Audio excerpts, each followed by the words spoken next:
Since 1984, more women than men have voted in U.S. presidential elections.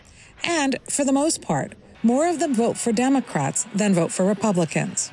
Vice President Kamala Harris's sudden entry into the race, following President Joe Biden's July withdrawal, appears to have fired up this voting bloc.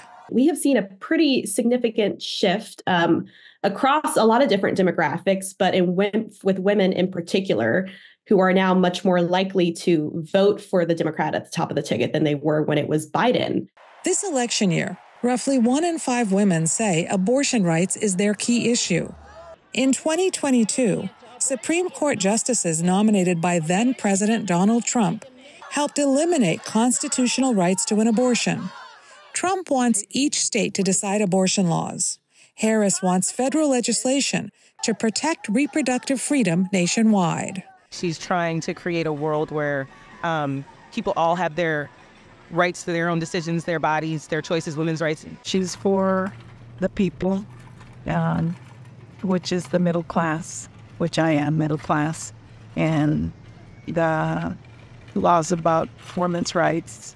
Among female voters, the latest polls suggest that Harris leads Trump by anywhere from 9 to 13 points. She gained a lot of younger women independents, nonpartisan voters under the age of 50, many of them under 40, who really got excited by her candidacy. Black women are a lot more likely to vote for Harris now, Hispanic women.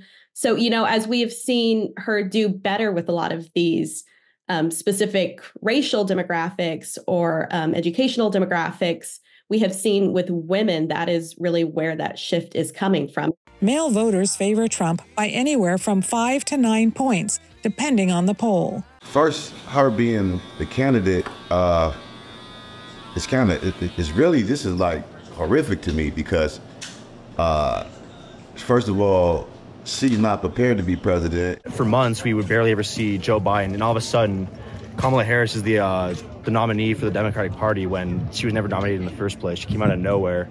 The gender gap persists among young voters in Gen Z, where a majority of men under the age of 27 favor Trump, according to pollster David McLennan. There has been an increase in terms of the admiration of some Gen Z young men for swagger. It's very much a macho, punch him in the face kind of thing.